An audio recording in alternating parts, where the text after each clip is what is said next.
สวัสดีค่ะจากช่องริบบอนบายบัวนะคะ วันนี้เราจะมาทำดอกดาวเรืองสวยๆแบบนี้นะคะ อุปกรณ์ของเราก็จะมีใบผ้า3 แฉกแบบนี้นะคะ แล้วก็มี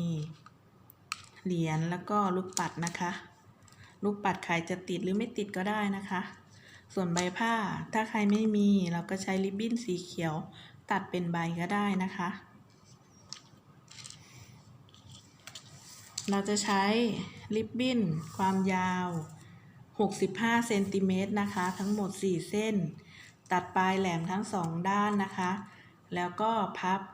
ริบบิ้นลงมาเดื่อมกันแบบนี้นะคะประมาณ1 นิ้วนะคะพับลงมานะคะแบบนี้นะคะจากนั้นเราจะเอาด้านที่ยาวไว้ด้านบนนะคะหยิบริบบิ้นเส้นที่1ขึ้นมาค่ะเส้นที่2คล้องเส้นที่1นะคะเส้นที่3คล้องเส้นที่2นะคะ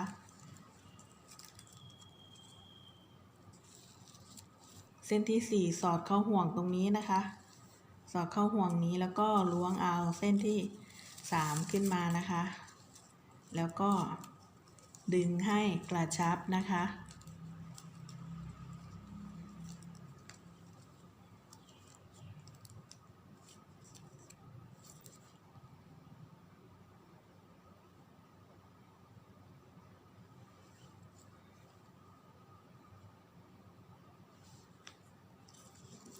ดึงให้กระชับแบบนี้นะคะ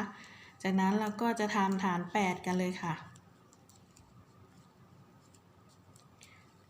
ฐาน8แล้วก็เอาเส้นด้านล่างตรงนี้นะคะเฉียงมาแบบนี้นะคะเส้นด้านล่างขวามือเฉียงขึ้นไปด้านบนค่ะรีดให้เป็นรอยนะคะเส้นด้านบนเฉียงลงมาด้านล่างแบบนี้นะคะเส้นด้านซ้ายเส้นนี้นำปลายริบบิ้นสอดเก็บช่องนี้นะคะ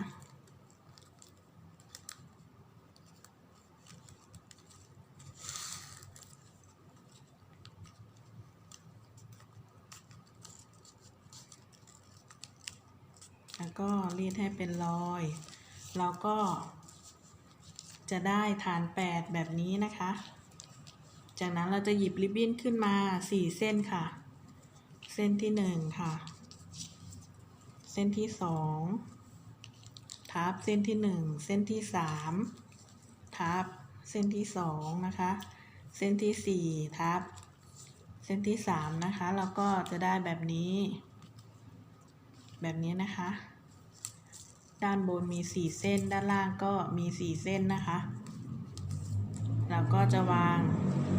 ริบบิ้นเส้นด้านบนเส้นนี้นะคะลงมาค่ะหยิบริบบิ้นเส้นด้านล่างขึ้นมาทับนะคะ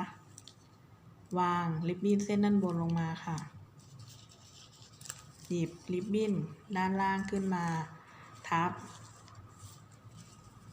วางริบบิ้นลงมาหยิบริบบิ้นเส้นด้านล่างขึ้นมาทับนะคะวางริบบิ้นด้านบนลงมาหยิบริบบิ้นด้านล่างขึ้นมาทับนะคะเรามีริบบิ้นอยู่4 เส้นเราก็จะวางริบบิ้นด้านบนลงมาอีก1 เส้นนะคะให้เหลือริบบิ้นด้านบน3 เส้นนะคะเราจะเอาริบบิ้น3 เส้นนี้สอดเก็บเข้าห่วงนี้นะคะ1 2 3นะคะริบบิ้นเส้นที่1ค่ะสอดเข้าห่วงแรกเส้นที่2ผ่านช่อง1มาช่อง2นะคะก็ริบบิ้นก็จะโผล่มาตรงนี้นะคะเส้นที่3ก็ผ่านช่อง1ช่อง2มาโผล่ช่องที่3นะคะแบบนี้นะคะแล้วก็รวบ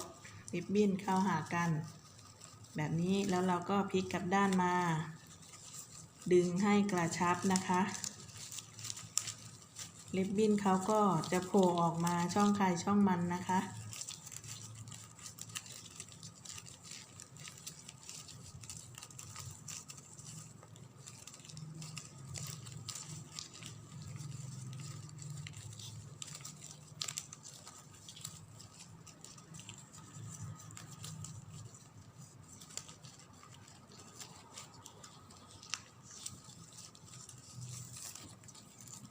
อเราดึงกระชับแล้วเราก็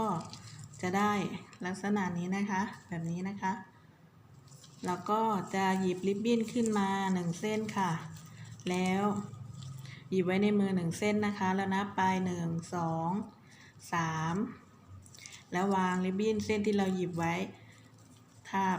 หน้าเส้นที่3นะคะเส้นนี้ใช้มือซ้ายเราหนีบไว้ค่ะ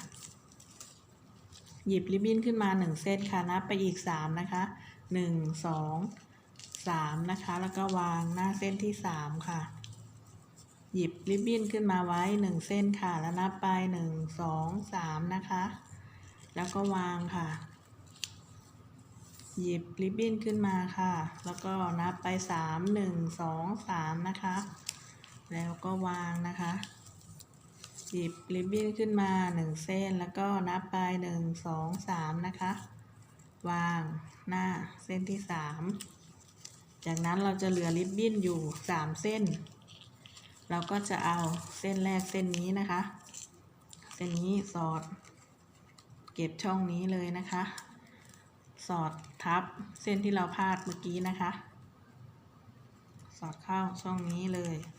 ริบบิ้นเขาก็จะมาโผล่ตรงนี้นะคะเส้นที่2เราก็สอดช่องเดิมแล้วมาโผล่ช่องที่2นะคะ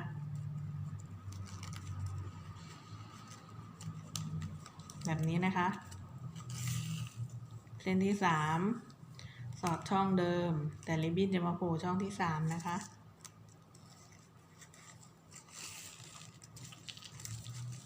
แล้วก็จะได้แบบนี้พลิกกลับด้านมาดึงให้กระชับค่ะขั้นตอนนี้เราจะเอาเหรียญใส่ได้เลยนะคะ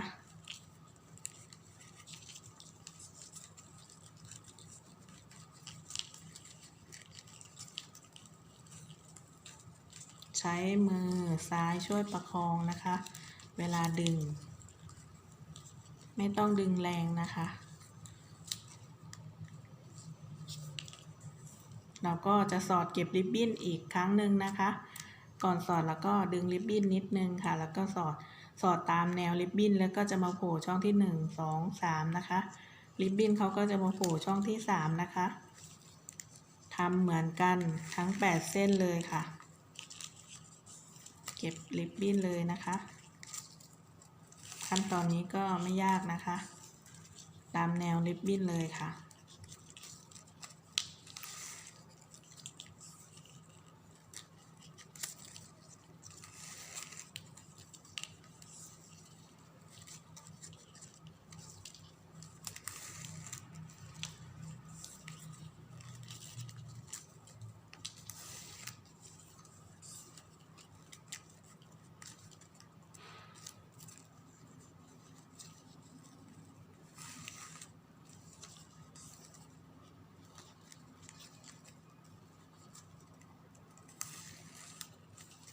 แบบนี้นะคะ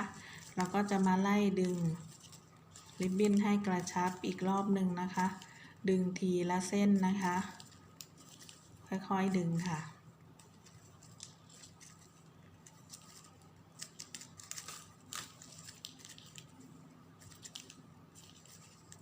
เสร็จแล้วเราก็จะได้แบบนี้นะคะแบบนี้นะคะแล้วเราจะมาทำช่วงกลีบเขาตรงนี้นะคะหยิบริบบิ้นขึ้นมา1เส้นเส้นไหนก่อนก็ได้นะคะเราจะมาทำกลีบเขาตรงนี้นะคะแล้วก็โค้งริบบิ้นแบบนี้นะคะแบบนี้แล้วเราก็สอดเข้าช่องนี้เลยนะคะ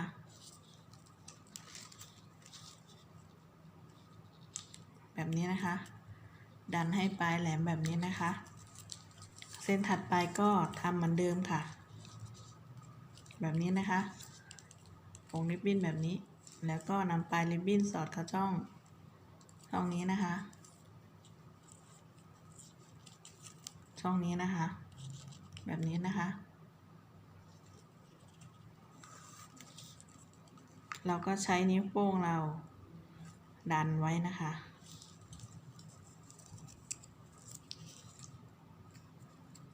แบบ นี้นะคะแล้วก็สอดเข้าช่องนี้นะคะ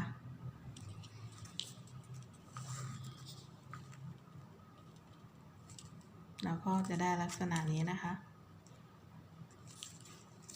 ทำจนครบทั้ง8เส้นเลยนะคะแบบนี้แล้วก็สอดปลายริบบิ้นเข้าช่องนี้เลยนะคะ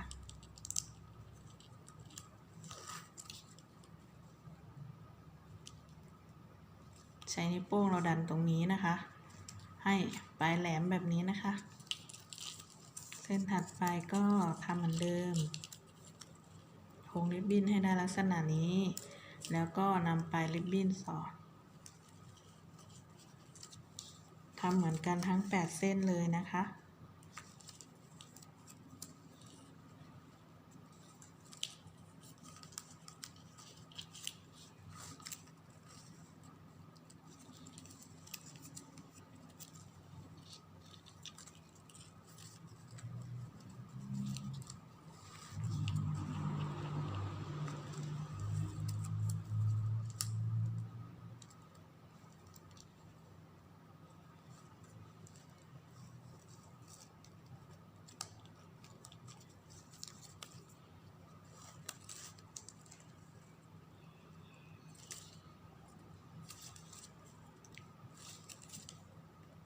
แล้วก็ได้ไล่ดึงอีกรอบหนึ่งนะคะดึงให้ปลายแหลมนะคะ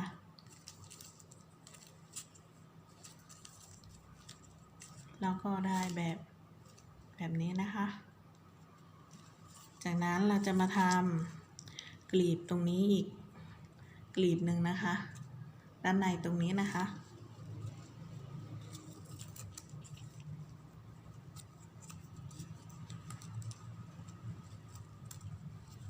เราก็จะหยิบริบบิ้นขึ้นมา1เส้นโค้งแบบนี้นะคะโค้งให้ได้แบบนี้เป็นกลวยแบบนี้นะคะจากนั้นเราก็จะนำริบบิ้นปลายริบบิ้นสอดช่องนี้นะคะช่องนี้นะคะแล้วริบบิ้นเขาจะมาโผล่ช่องที่3นะคะ1 2 3ช่องนี้นะคะ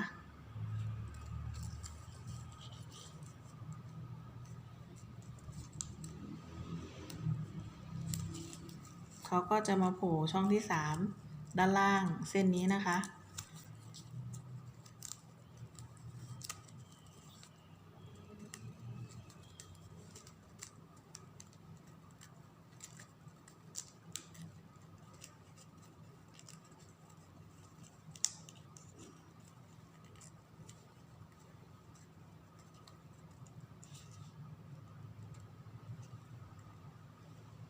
เราก็จะได้ประมาณนี้นะคะ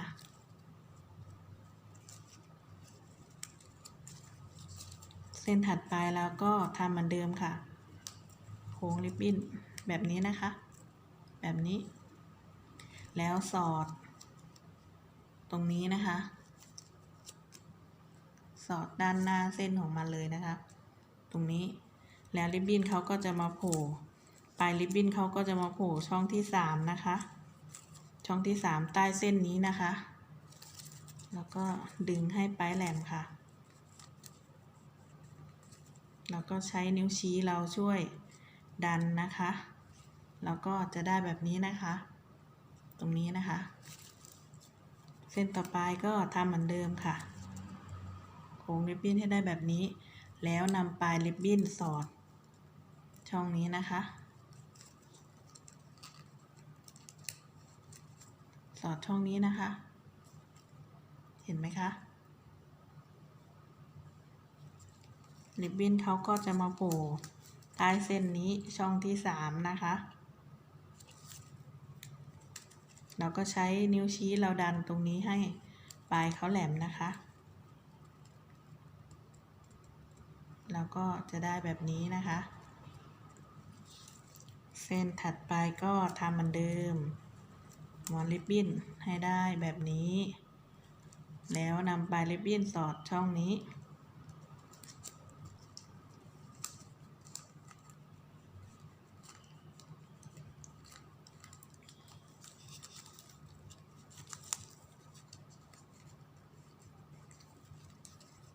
ช้นิ้วชี้ด้านซ้ายเราดันนะคะดันแบบนี้นะคะปลายเขาจะได้แหลมนะคะ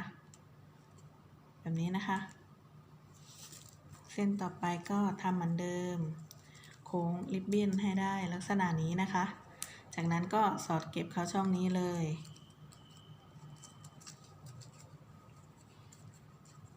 ทำเหมือนกันทั้ง8เส้นเลยนะคะ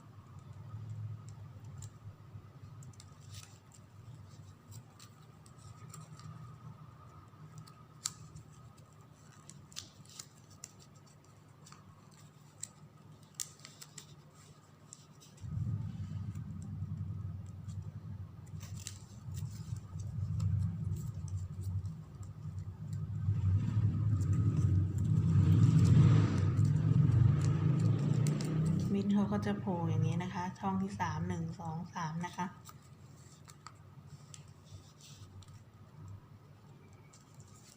แล้วก็ไล่ดึงกลีบเขาให้เท่ากันนะคะดึงแล้วเราก็จะได้แบบนี้นะคะแบบนี้นะคะเราก็จะมาเก็บริบบิ้น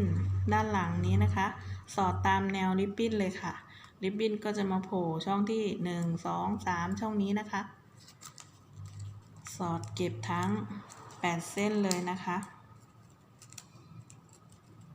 ทำเหมือนกันทุกเส้นเลย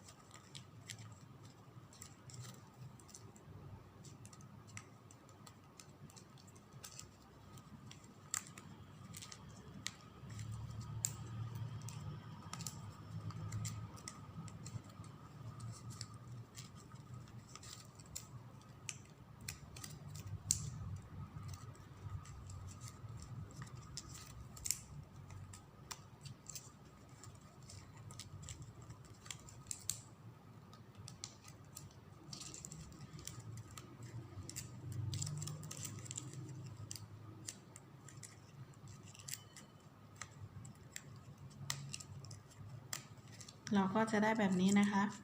แล้วก็ตัดริบบิ้นส่วนเกินเลยค่ะ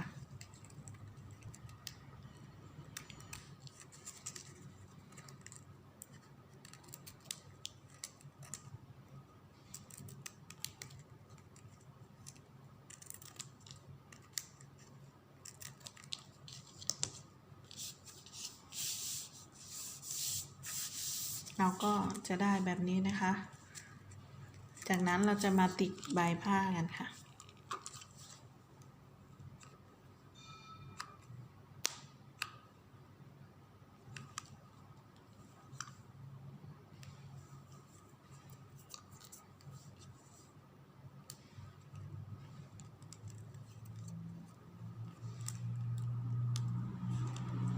ตัวนี้ก็มีขายทั่วไปนะคะตามร้านเครื่องเขียนก็มีนะคะตัวนี้แล้วเราก็จะมาติดลูกปัดกันค่ะใครไม่มีก็ไม่ต้องติดก็ได้นะคะ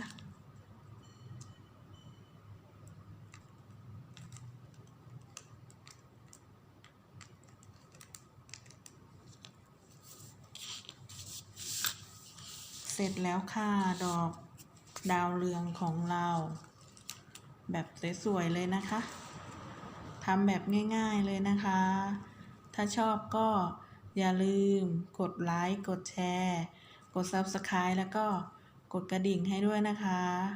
ขอบคุณค่ะ